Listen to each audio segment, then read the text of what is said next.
if you take anything away from this, just like take away, like, start with a controversial and or bold claim, and then share exactly how you're going to deliver that, you know, in the video in like the first 10-15 seconds. It doesn't need to, you don't need to spend 3 weeks on a video. Podcast has changed dramatically over the last 5 years, but especially in the last, I would say, 6 months with YouTube. So I brought in my friend and podcast growth expert, Luis Diaz, who's the founder of top10podcast.com. This guy works with some of the biggest health and finance podcasts. And also him and I have this mastermind where monthly we talk about the latest and greatest of what's working for growth in terms of podcasting, but also video and other types of content. I'm just going to say, if you are leveraging podcast as a medium and video, or even other types of content, you're going to want to listen to this episode, because you are going to get the framework of what's working best right now, organically and with paid traffic, leveraging podcasts to grow everything you're doing, with the intention that this is going to get more of your target audience so you can lead them down the path to your business, help it grow your marketing and your brand and all that. So enjoy this episode with Luis. You're going to get a lot. You're going to get some templates as well. So make sure you follow the links and check out the description, show notes of this episode to grab everything that we mentioned. All right, enjoy. Hey, do you have more to-dos, less time, and an infinite number of tools to keep track of? No, I do. Doing business has never felt harder, but you don't need a miracle to hit your goals. You just need HubSpot, because their all-in-one customer platform can make growing your business infinitely easier. Just imagine this: high-quality leads, fast-closing deals, wildly happy customers, and more benchmark-breaking quarters. It's not a miracle, y'all. It is HubSpot. So visit HubSpot.com to get started today. All right, Luis, we're back. It's been round 2. I think it was what? We were looking at it maybe 4 years ago, 3-4 years ago. Yeah. Crazy. Time flies, bro. It does. It does. It feels like a lifetime ago almost, because the way the landscape has changed too, man. It's like, I wish I could go back and, you know, slap the other Luis on the head and say, do this, not that. You know? Anything like, and for all y'all, we're talking about podcasting. We're talking about, you know, the ways we approach media and stuff. But like, what comes to mind if you look at previous Luis, because I do this all the time with myself. It's like, how do I mentor my previous self? Because like usually your best customer, your best, you know, audience around you. Yeah. But like, what would you tell yourself? Maybe some top things. I think I would just start investing more in video creation, and just really studying YouTube, realizing that's the future. Now you realize it's the future. It's a little too late now, but yeah, doubling down. If I went back 2021, 2020, I'd double down on like YouTube, probably spend like $3 to $5 a day on just ads, on just like promoting a video, and looking at like probably spending more time on like how-to tutorials. Because if you had like a really hot tutorial back then, or even further back, right? Like how to launch a podcast in my scenario, or how to grow a podcast, and like make it like a 45-minute, hour-long training.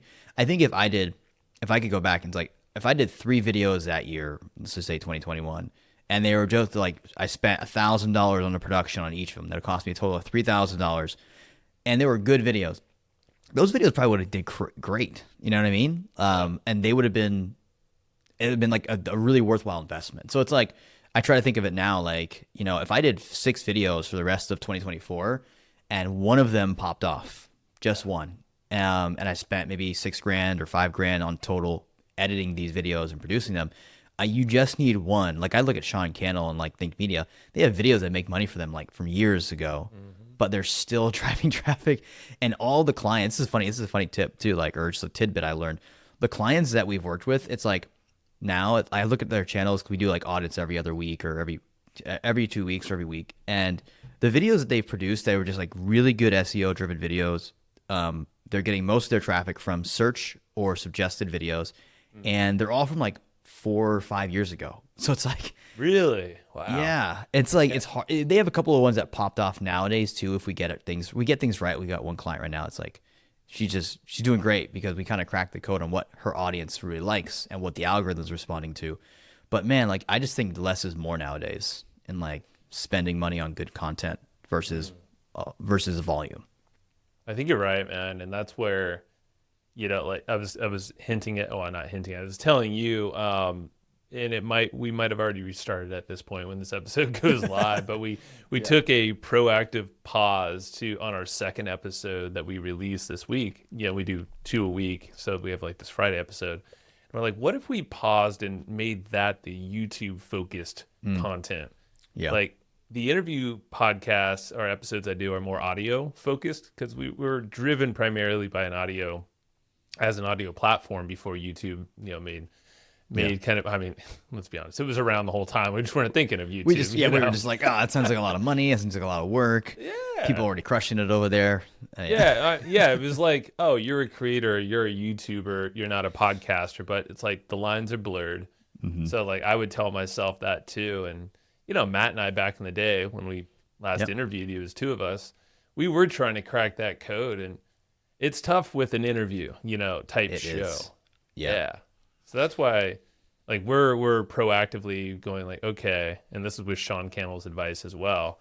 I just at the time of this recording here, it was a week ago, I chatted with him, and he was like, yeah, when you put intention into a video and actually make it quality and focus on the engagement throughout, you're very specific with what you're putting in the video with that last edit. You're reflecting on what you're doing. He was saying there's still a quantity approach, but at the same time, it's with intention. Yeah. And I think he was saying it's like the first 50 videos you do are probably going to suck, but at the same time, right, you're putting that muscle out there. And then to your point, like, well, they could be evergreen, so they could still pop off, a couple years from now and be your best drivers. Yeah, and it's just so weird. Like I see so many people in like the health space or the finance space, and their best videos from like 5-6 years ago, and they're still getting. Like the last 28 days, if you like tighten up the analytics to like look at your last 28-day analytics, there's still sometimes the top 1, 2, or 3, drivers of traffic. And it's like, my goodness, this video is from like 5 years ago. And it's like, I don't see any podcasts doing that, or I don't have any podcast episodes that do that anymore. Yeah, like not the audio driven stuff. That won't do it, but SEO, like there's a couple of, the only way I know is because the affiliate promotions, they'll still actually pay out commissions from new sales from well SEO'd show notes pages. Right. And that's something, that's cool. Done that for a good ever since the beginning, almost 8 years now for this podcast. So it's like, that's why I've always touted the merits of like, hey, have something written that is well SEO'd. So at least Google can point people your way. Do you still think that's like for a new show? Do you still think that's like worth doing? Like having like a pod pages, if they don't have, let's just say they have like a website that's more like a services website. It's like, there's nothing really on there. Like, do you think it's worth the value of putting up like a podcast focused website and then, doing the, obviously the show notes really well? I would tie it to your main domain. Like if you have it, because I mean, we're both kind of similar where we work with people who have a business behind their show, and they use their show as their marketing, their branding, the cultivating the right audience, all that stuff. Yep. So I would definitely put it on the same domain, so you have a place where that content to live. Maybe it's even like a blog category of your main website, but it's just called podcasts. Got it. Or you mentioned pod pages or pod page. Like I've never personally used it, but I know you can put a custom domain to it. And I don't know the intricacies, but like this is where the SEO you just got to look into, like, does that pass over, if you publish over there? Yeah, because that's I've had Gert Malik was did some episodes with an SEO expert. If people are curious, go to Gert Malik on hustleandflowchart.com. Just search for his name, Gert, and he goes down the rabbit hole when it comes to SEO and kind of some of the best practices. And I think it's still for a new show. The reason I would suggest is because there's tools like Cast Magic or Descript that you might already be using that are like $20-$30 a month. And it's like, it'll create that content for you. Might as well publish it, Whereas back in the day, we were spending like a good $150 per episode just to write that and make it all done up and published. And yeah, dude, times have changed, and this is where it's like video's even easier too, right? True. True. Yeah. We've got a few clients now that spend their blogs do hundreds of thousands of views per month, like unique views, and they're the few people that I see spending the money on. It's because they have affiliate links in there, and they have they're making money through those sites. those pages where they're interlinking stuff, they're hyperlinking different episodes or different blogs they've done inside of the copy that we've written for them. And it's like most people, I don't think that's really the right move if you're a services business. I think if you're like a product focused info expert, and you make a lot of money through affiliate links, then that's probably a good way to do it. Like probably spend the money doing that. They invest the time and energy in doing that. So yeah, I think that's definitely one reason. But for most people, I would say coaches, consultants, course creators, service providers, like YouTube, podcast, and then having just a really, really clean, value-driven opt-in, whether it's a cheat sheet, it's some kind of calculator, or something that's actually really good, not just something you saw that used to work 5 years ago. I think is really the main pieces I would focus on if you don't have those already. That's the thing. It's like if you're doing this, just think of what's your end result. That's how I'm always thinking of in general. It's like, okay, why would you have a podcast of your own, and also why would you guest on other shows? Because that's having a call to action or having some intention rather than just showing up to blabber, which is all good, but at the same time, use that as an opportunity to self-select the audience you want. Yeah. And then on intentionality, that's a great point you brought up there. So on YouTube, I think everything's about intentionality. Like the idea you pick, how you structure the video, the titles, the thumbnails. And I thought the most valuable thing for this episode I could do for you and the audience, Joe, is like go through just like a case. I'm calling it an episode brief, but it's basically like before I even hit record, like I'm pulling all of these resources together and just like structuring them. So I know the title, the thumbnail, the keywords, the common beliefs I'm going to use, the scripting, all the top performing videos in that section that have like similar videos that have performed really well from big creators, all of that. And it's actually helped me a lot. And I think mostly it's helped me in this area. It's how the first like 20 seconds, like what you actually say that gets the audience to stay. Like the hook right at the beginning. Exactly, the hook, yeah. And just after, what I did was, and I'll show it to you in a second, I actually like looked at like probably like 5 or 6 like the best performing videos in the space, and I actually word for word just wrote down what they were saying, like typed it out, like listened to it, stopped, hit pause, typed it out, just so you can kind of understand and see it. And it's like, a copywriting trick was like, I forget who said this, but it was a really good famous copywriter. He was like, if you want to learn how to write copy, just copy sales pages. Yeah. Write them down word for word. And I used to do that in Starbucks, like 2016. That's how I learned copy. And it works for hooks too, I think. I think the hooks are the biggest things. Matt Wolf, he was on the show and he broke down kind of how he's been going on YouTube. And the 3 things he talks about is thumbnails, title, and hook. And the hook's the thing you can't change once the video gets published. You can change the other 2. So yeah. I would say that's probably the most important thing is to analyze what's working now and make it your own. No, it makes it easier to think like a good hook writer if you actually just copy down the really good ones. Like take 5 or 6 videos and just write them down or type them out, and your brain starts to see the patterns, and then you see it on the screen instead of hearing it. You're like, I get it. Yeah, because this episode brief, I'm really curious because it sounds like this is like the brainstorming part before you ever create anything, like even the whole concept of the video, I'm imagining. Yeah, like this has taken me 3 weeks to do. I haven't worked on it every day for like 3 hours, but like every probably like 4 hours, 5 hours a week, every week without even, this is like just before even pressing record. Yeah, before you get into that, I just want to because it's been 4-ish years or something since I had you on, and some people might know who you are, but just very briefly tell people what your company is, like who you're serving right now, and kind of like the big value prop that you give them. Yeah. And then so we're kind of laying the stage for exactly what the strategy can help out with. That's a good point. Good point. So the company's name is, we're called Top 10 Podcasts. We now focus mainly on video podcasts for health and finance experts. Really, that's kind of main focus. And finance is kind of a looser term where it's like business gurus or experts, as well as like real estate experts. So that kind of gets lumped into the finance category. But mainly, we help those people go from existing podcasts, so whether they have a show, we'll help them grow it on both YouTube and the audio side, and manage the production. Or if it's new, we'll help them with the concept and kind of create all those channels. And it's kind of a full end-to-end thing. So they just need to record it and then that's it. The thing I think we've been talking about more so, Joe, is like nerding out on just how to grow these things, and through different strategies just are actually working now because a lot's changed. Oh yeah, things are changing all the time. Well, sweet. Well, I'm sure we'll get into some more of the strategies or maybe some best practices, of sure. like growth. But I'm definitely curious about this whole episode brief, this process, because I feel like that's like a nice foundational thing that we can all at least Yeah. put in our brains, and then implement however that works best. Yeah, and I'll actually send you this example of one when I'm done Sweet. too, so you guys can put it in the show notes or however we want it.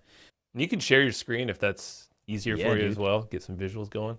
This is a whole bunch of ideas, but this is just kind of everything inside of these boxes is what we're talking about. So I'll kind of walk through it here. The first thing I need to know if I'm planning a video is like, what's the main idea of the video? Like, what should they get out of it once they're done?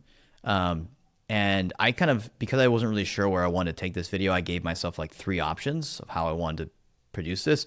It's a little bit tighter now. I need to clean it up. That's one key part. The second is the keywords. So one of the things I realized is like a lot of the people we work with, the reason why their videos are still ranking and still getting views is because they have the right keywords in there, and it's got such good watch time that YouTube knows that like this video actually provides value when people click on it. So they keep it up there. So I just typed in like this video in particular is about podcast intros and how to make a great hook. So I was just typing in different ideas of like, what would people type in if I'm my ideal avatar? What are they going to type in to find out how to write or record a great podcast hook? So I just had a couple different ideas based on what YouTube gave me for these. Because what we're going to do with this is we're going to work this into the title. We're going to work this into the chapter marks. We're going to work this into the description. I'm also going to try and say this a bunch of times because YouTube's looking at what you're saying as well. Yeah. So those are the first 2 pieces, main idea and keywords that like we found on Google. And stop me at any time, Joe, if there's any questions you want to dive in something else. We'll do. I suppose to say combos. But next is like my favorite part, which is like episode and title thumbnail combos. So just like searching those keywords, these are all like the different videos that came up that were in my niche talking about how to write a good hook or how to write a good intro. And these are kind of like podcast focused or non-podcast focused ones. These are more like just talking about YouTube videos. So I did a couple different variations, but this gave me an idea of like, and also gives my team an idea of like what kind of intro, what kind of thumbnail should this be like? What should the copy look like on the video? I really like this visual here. I don't know if you can see it, but I'll zoom in. Can't quite make it. Oh, okay. So it's like Yeah. a whole timeline edit. It looks Yeah, like. and I think she does really good with this. Her name's April Ann Alter. She does really well with these, and she's had like 2 videos that have literally probably driven like most of her 49,000 subscribers. So it's just interesting stuff, right? Like, what works and what doesn't. Like you got Riverside.fm here, which we're using. Yep. They had a video that had 1.8 thousand views, 1.8K views. So all these things I give to my editors. So I'm like, hey guys, like look at these and like give me some like 3 or 4 different thumbnail looks, and then we can switch them out. And the beautiful thing, I'll pause here, is thumbnails. You have the A/B tester now that YouTube rolled out. I think you can split test 3 thumbnails. You can. So yeah, load multiple thumbnails from day one. Exactly. Yeah. So just looking at these, you can kind of see, it's a little small to see, but we can tell what's getting views, what's not. And just gives us some different ideas. So I love having that there for like idea's sake. Next is like title idea. So as you're creating this, like you're building gathering all this data, you're going to naturally come up with different titles for your own episode. So they threw them all into this box and just gave me some ideas. Next, thumbnail copy. I think this is actually sometimes more important than the actual title because people read it more. It's like Netflix, right? Like you just see like this big image and you're looking at images for the most part. Right. So one thing I learned about thumbnail copy is like less is more. Like you don't want a lot of copy on your thumbnails, and the rule of 3 comes into play where it's like there needs to be 3 key like objects, right? Like if you look at a lot of these, they have 3. They have 1, 2, 3, or 3 maximum, right? So it's like 1 or 2. This one has 2. This one has 3 key like focal points. So we try to keep it to 3 focal points maximum. So I try to keep the copy pretty minimal. And then this is like, I don't even know if this is useful. Again, this is like my 1.0 version of this, so I'll probably take this part out. But I figured as you're going through all these videos, a lot of times you figure out what are the common myths that a market has. So like back in the old days of podcasting, we would know that an intro, we would usually have a pre-recorded intro that would have like be like 20 or 30 or 40 seconds long, where it's like, welcome to the blah blah blah podcast. This is your number one stop and shop for blah blah blah. It's like on YouTube, you don't need that, right? Right. And so it's a common myth that we still think some people still think you need that. Hey, I'm pausing this episode really fast to shout out another show you should follow. It's called This Old Marketing. It's hosted by Joe Pulizzi and Robert Rose. These guys are expert content marketers.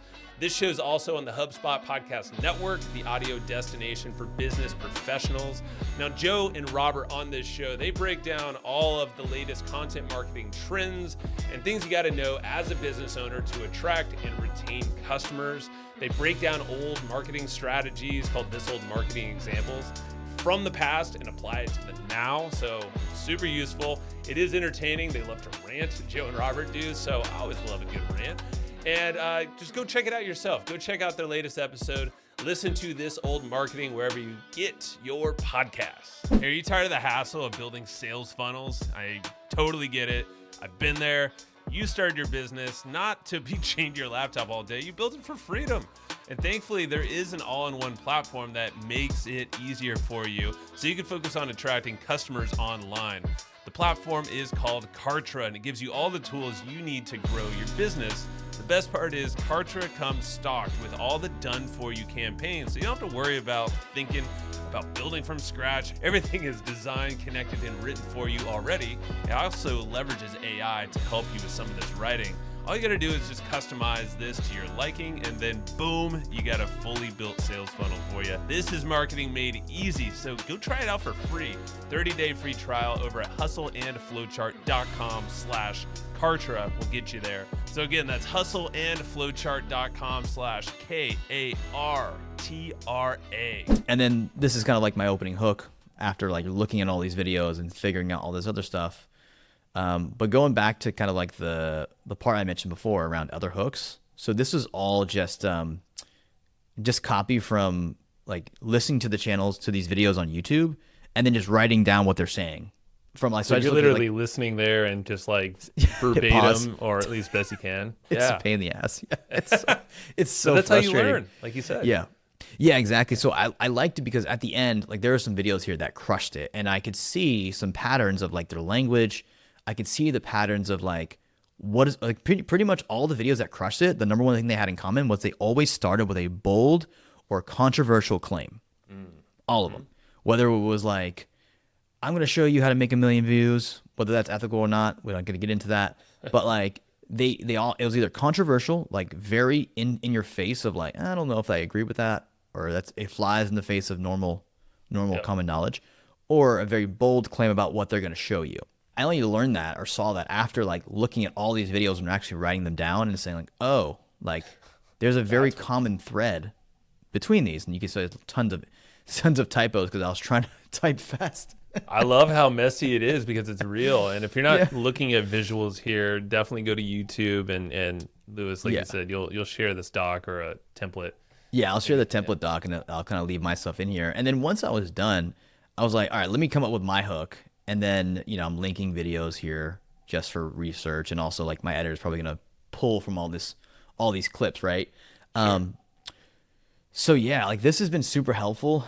You see I've got comments on the side here of like, hey, like let's add a little graphic like this into the actual video. So I think this would be really cool. It's a lot of work, but it actually really helps when you get to the edit. Now, do I think this is practical for a business owner who content is like their fifth job? Probably not, right? Yeah. If you take anything away from this, just like take away like start with a controversial or bold claim, and then share exactly how you're going to deliver that, in the video in like the first 10, 15 seconds. You don't need to spend 3 weeks on a video.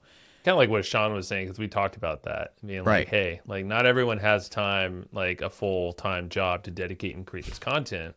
But if you get the structure right and you kind of do it in a way where you're working that muscle, and I think that was the big takeaway, is just like put the content out there. It's a quantity kind of game, but at the same time, like just get yourself in that rhythm of learning. Because I would assume this process gets faster and faster, because now you figured out that flow for the hook, which is probably 80% of the game, because you're trying to get them engaged in the video, and then you got them, And the cool thing is, once I have this, I could probably hand this off to a copywriter or a team member and say, here's the idea of the video. Go and find 20 other videos and link them like I did here.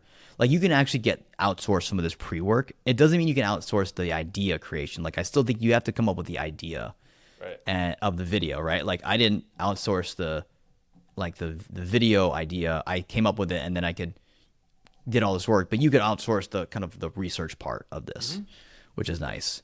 So yeah, like, I don't know. And my thinking is like, I do 6 videos the rest of this year. If one of them takes off and gets 40,000 views, I'll probably get more subscribers than that than I did a consistent weekly episode that got 500 views.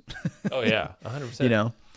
And that's the case, I think, for like podcasters. And this is why we did this pause, and like why we're actually doing this is because in using a process similar to this, we don't have like a perfect structure yet, but it's kind of following, Sean Cannell has a whole big structure of what he recommends. I like yours. This kind of gets like the ideation phase, and you go deep into it. Because like, let's be honest, when we're doing podcasts, it's tough to get this specific. You can maybe engineer the hook of an episode, but right. Yeah, I mean, in terms of like a longer episode, because it's all about watch time. That's really what Sean came. And that's how your channel or your videos will get pushed out to a wider audience. Is if you're proving to YouTube, their algorithm, that all right, you're retaining people on content. It's tough with that interview, just as is. It definitely is tough with the interview. I think solos are kind of like the hero. Like, you can do this with solo. I can't do this really well with an interview because I don't know what the guy's going to say. So with the interviews, I think the best advice I would give is just like focus on that first minute and and then just with the guest, like, probably a good idea to sit down and have an idea of what you're going to talk about. One central idea, right? That way it's just easier to package it. Like, I had Alaric Heck on my show about a month ago, and it was all about, I texted him. I was like, hey, I just want to talk about YouTube in-feed ads. I don't care about sales conversions. I don't care about anything else. It's like, let's just break down how you can grow your channel with YouTube in-feed. He's like, let's do it. So I think like just having a central idea like that helps. That's good. Alaric's coming on the show pretty soon here too. I was just texting with him as well. Yeah, and guy's a baller with the YouTube stuff and the paid ads. Oh, cool. Yeah, big time. I mean, and that's the thing. Like, well, you talked about, because we did mention ads before, the paid stuff, and when I had him on Cannell, he was talking about organic, and obviously you gotta work both. I mean, I guess you don't have to, but at the same time, it still comes down to engagement in the video. Like, if you want people to actually start engaging in the video, and you want YouTube to help you out too, so you're not maybe always reliant on the paid stuff, but. I guess what's your mindset going to that? Like, thinking organic versus paid, how they play together? That's a great question. So we've run paid ads somewhat successful. When I say somewhat successful, like, I think we've generated like 5,000 new subscribers for one of our channels through paid, which is awesome. Granted, that channel is big, successful already. It's like 5,000 is probably like, I want to say 5% of their, less like 2% of their like total channel, right? So it's a big channel already. However, it's growing faster than it was before. So I think you have to find the winners. Like, if you have a really good video that's doing good on organic, it's just funny. Alex told me this. He's like, don't run it as like an in-stream ad, like those skippable ones at the beginning of a video, because then if it's like 2 seconds watch time and your video starts getting 2 seconds watch time versus like 2 minutes, it's going to tank the retention. And it's actually going to destroy it. He did say that in-feed ads, running them as ads, running like a really good video as an in-feed ad is okay, as long as like the retention or the watch time doesn't go like drastically down. So that's what we're doing. Like, we find the winners of the YouTube channel, and then we will go ahead and just run ads to it and test it. And like, we'll test it with a very small audience, right? And that's been working quite well. Like, I think I was looking at this morning, we have one of our videos running to like $5 a day, cold traffic. Nice. on YouTube in feed ads, it's getting like 19% of the people who watch it stick to the end. Whoa. It's got Okay, over that's really good. like it's insane. Yeah. And it's a very specific video about a very specific topic that if people are going down that rabbit hole, like it's a great video for them. So it's done really well in organic, and we're like, let's just throw some money behind it. And the amount of viewers and subscribers we've gotten from that is pretty impressive. So And you're targeting the type of people too. Yeah, You can exactly. be very specific and at least like, and I'm just thinking of like, if you already have, because Google Analytics, I mean, that's also a massive benefit from like the podcast side.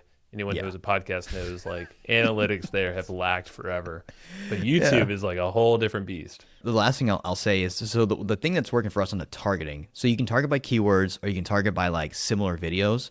So what I did is it's a very specific topic about a certain in the health space. I went and looked at all the top performing videos from other channels on those. So now it's like when you click on a video about that topic, my video is going to show up on the right hand side as a suggested search, as a suggested video. And that seems to be getting higher watch time. So for context, we have like two different SKUs. The one that's running for keywords actually gets more subscribers, but we're the one that we said, hey, target, like show this video to people who are watching a similar video. So I forget what it's called, but it's like it's a relatively similar video. That actually has better watch time and less subscribers, but the watch time is insanely higher. So I keep both of them because like I want both. Right. But it's interesting how depending on the targeting you do, keywords versus like related videos, I'm getting the name wrong, so it's definitely not the technical term. It'll perform very differently because the audience you're showing it to. This is the thing. There's so much to play with on YouTube, and I genuinely think like that's the platform where, like, as a creator, and I think I would like define that as someone who just wants to put their thoughts out to the world. So Yeah. I don't think it really matters what type of business you have. Obviously, there's different strategies and intention, but like if you're out there sharing your ideas and you want to genuinely give to more, and maybe the intention's to get leads and the right prospects, well, Sure. you don't need, the hundreds of thousands of viewers or even subscribers, that is, but just like it's the right people who are engaging. Big time.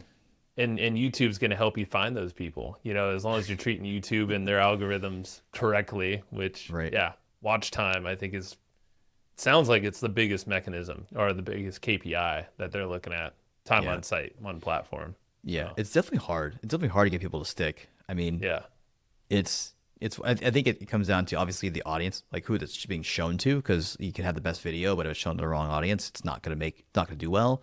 But then also just like the intentionality and like I think the better you show that you know their problems, like if you're a course creator or service provider, like if you can really show that you know their problems, even if you only get 100 views, if the watch time is really good, it's like that's great. Like you may just have a small total accessible market, but like we're really serving the crap out of them. So I think it's a fun game. I'm interested in it, and I think this keeps me going, man. It's like it's just interesting nut to crack.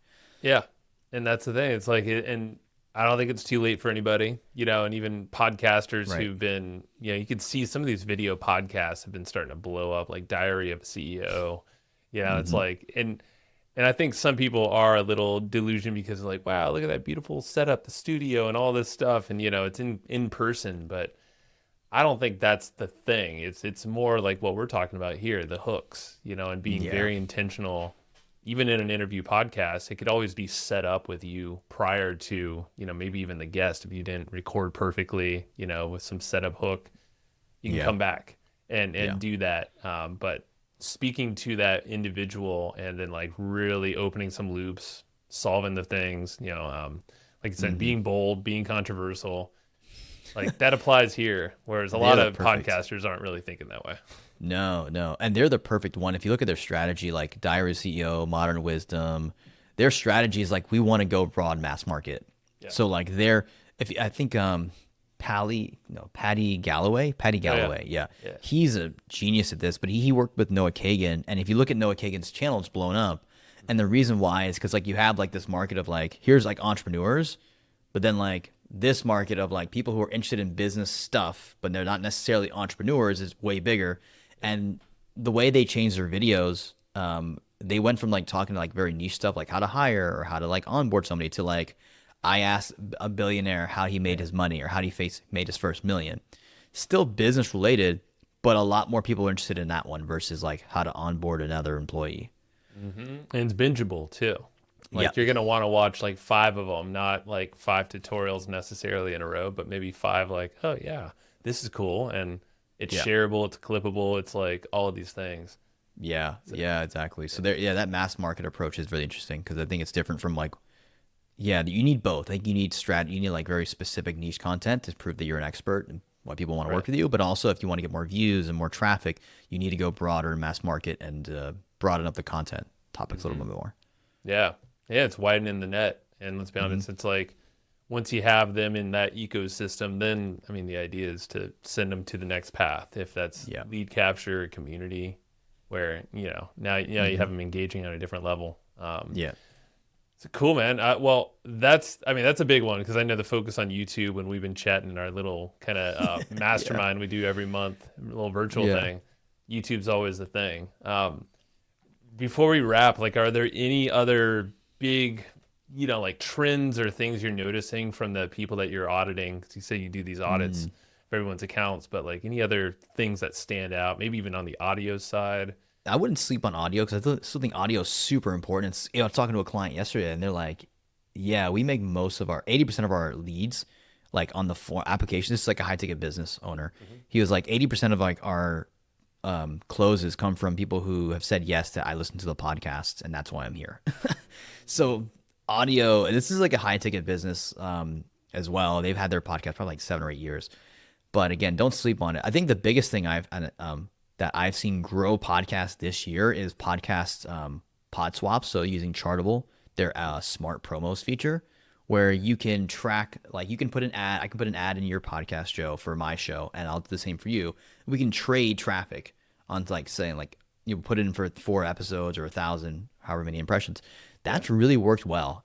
Now it's not gangbusters. It's not like I'm getting tons of new traffic, but I'm getting real people who are interested in podcasting and they're flowing in for free. So like we've gotten people like anywhere from, I would want to say high end, like 10,000 new downloads over the course of like 6 months, additional downloads, to like the low end. Like we had like some campaigns aren't always going to pop off. They'll get like maybe like 100, 200, 300 new downloads. But you're self-selecting. I feel like that, again, it comes back down to like who are the core type of listeners. And if you can gain like an extra 100 people or so on, listening to your show consistently, and having them subscribe. I always think of the not the Dream 100, but 1,000 True Fans concept. Kelly talked about it. It's like you have that and it's 1,000 people who are tight into your message, into whatever you're putting out there. Exactly. And, everybody can grow and scale 1,000 people listening per episode. I mean, right. Not everyone will get there, but consistency and doing these types of swaps and a few other, guesting on other shows. I know we've talked about it. It's like, it's just a consistency game. It's kind of like YouTube, and then over time, it's like you get these core people that will follow for years. Right. And yeah, I mean, I've seen that. That's where it's like my prime community for this show is still on audio. And like even more so than email or other communities, I want to change that a little bit to have more of a community element. Like we used to have that Facebook. I might switch it up to more like Circle or something. But the point is like have a destination, and from YouTube it'll be the same thing. It's like, hey, what's the next step look like? People sometimes take them to Patreon, for instance, or their own community. But it's like, send them somewhere where you can now have that deeper conversation. That's phase 2 for me. I haven't got that far yet, but yeah, still trying to crack the YouTube thing. We're working on it, man. Yeah. Yeah. I love it, man. Sweet. Well, tell folks where, we mentioned top10podcast.com is your go-to place. I mean, if any of this interested you, if you have a show that wants some scaling, I mean, Luis is the man. His video on the page, it's like only a 4-minute video, but it's like super engaging. I'm like, dang, if I had a testimonial reel like that would be feel pretty good about myself. Thank you. Yeah, man. Like any last final words here before we wrap? And I know we'll be Yeah. doing it again. Oh, absolutely. Yeah, I'm gonna have you back on my show, and then we're gonna talk about a swap or doing like an ad swap and doing like a live example. That'd be fun. I want to do it, man. Let's do it. So I have 673 sponsors contact info if you want that for like podcast sponsors. These are all like my team spent like 40 plus hours scraping the internet. Sweet. I'm like, let's just like get a bunch of people, put them in a spreadsheet, and give it for free. So there's 673. I think we've probably added a few more since then. Maybe not. But if you want that, go to best place to go to is revenueperdownload.com. And I'll make sure the site's there. Revenueperdownload.com. There is a calculator there that'll help you like fill out your stuff. But you fill it out, the first email that comes through, it has a link to that spreadsheet on those for those all those subscribers, or for all those contacts. So if you want that, they're like we have it like itemized like different categories. So depending on what your show's about, you can get some sponsors hopefully and reach out to them. Heck So, yeah. Yeah, revenueperdownload.com. That's the calculator. I remember using this too. It's a cool calculator. And the fact that you've already identified who's spending money with podcasters as an advertiser. Yes. Like Yeah, I know it's fun. most people aren't making a cent from their podcasting efforts. And, Right. you know, sponsors aren't always the thing. It depends on a lot of factors, but shoot, at least like this is a great way to start. So Right. thank you for that. Yeah. Yeah. Welcome. Crack that nut. So revenueperdownload.com. And you can learn a little bit more about Lewis and what he's doing there too. Brother, appreciate you, man. And Thank you. yeah, let's do it before another 4-year gap because I'm sure podcasts will be radically different. Probably won't even be called podcast anymore. Who knows? No. Getting there, Metacast or something. Yeah. Metacast. No, don't take us. Suck. All right, man. Have a good one. Appreciate you. Thanks, brother.